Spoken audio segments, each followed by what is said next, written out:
Well, the Super Bowl's around the corner. And for those of you still doing fantasy at this time of year, we've got all the best starts and sits for the final game of the season on the Fantasy First Down.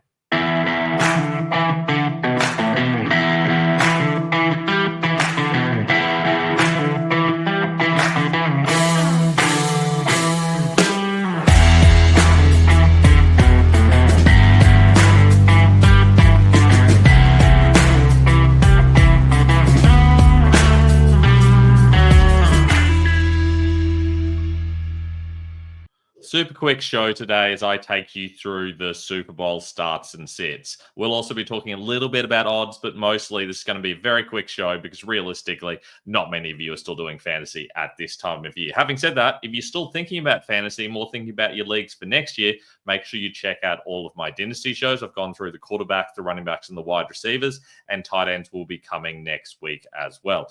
You can also check out my full rankings over at ffdfantasyfootball.com. Plus, if you've got any questions on anything, hit us up either in the comments below or on Instagram at the Fantasy First Down or on Twitter at Fantasy First Down with no O.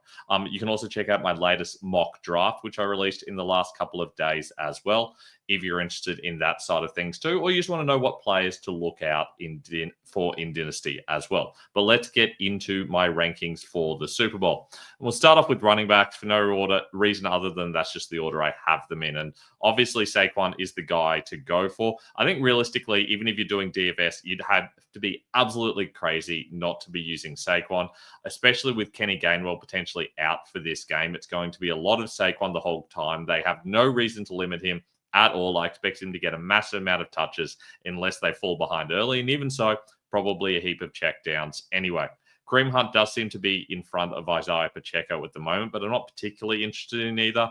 They do tend to run it in the red zone a little bit, and Hunt has been the main guy to go to. Wouldn't be a surprise if we see a little bit of Will Shipley if things get out of hand with Gainwell out, but other than that, nobody else here is particularly interesting.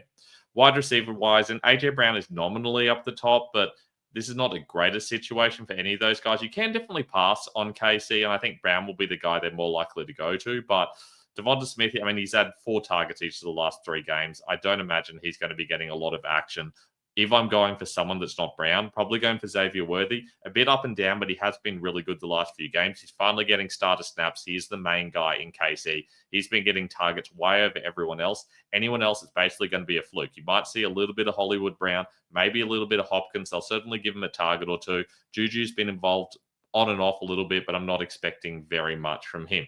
Also, wouldn't be surprised if Mecole Hardman plays. If he gets a little bit of action, we'll probably get a touch or two here or there, but it's hard to imagine a situation where he's going to get any more than that.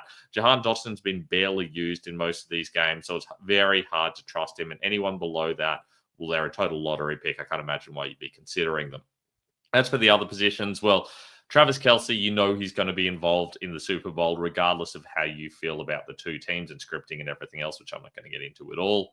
But I do think Kelce's going to have a busy game. But I also do really like Dallas Goedert. I like both of these tight ends realistically. So there's reasons to start both of them or either of them. If you've got a flex spot, not a bad idea to get both tight ends involved. I do think this is a good game for Goddard because Casey is weak against tight ends. But Kelce just always gets involved in big games. I think it would be very surprising if he didn't have a good game as well. Noah Gray probably gets a target or two as well, and no one else below that is particularly interesting.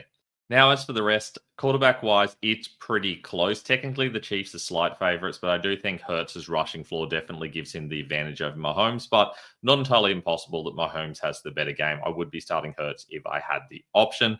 I like the Eagles' defense over the Chiefs. They're just more likely to get sacks based on how these two teams line up. I think the Chiefs' O-line is the weakness here. And finally, Butker versus Elliott. I do think the Chiefs are more likely to stall and therefore use their kicker. I do think we've seen the Eagles a lot more go for it during the season and also be able to have more success doing that. So I can imagine situations where we see Butker get used a little bit more.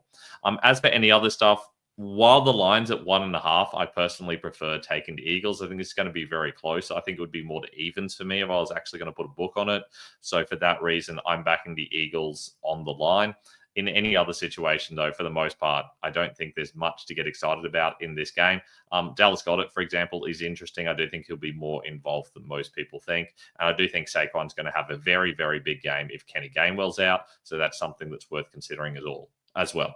Other than that, just enjoy the Super Bowl. Hope it's an awesome day for you. It's a Monday morning here for me, so not as fun a situation, but I hope you have a great time of things. I will, of course, be back with all of our usual content, getting into the tight end rankings for Dynasty soon, and also talking about my latest update of the NFL mock draft. That'll be coming up in the next couple of weeks as well. As always, you got questions, you know where to find me. It'd be great if you could like and subscribe on YouTube as well. That really helps us out. I look forward to seeing you guys next time.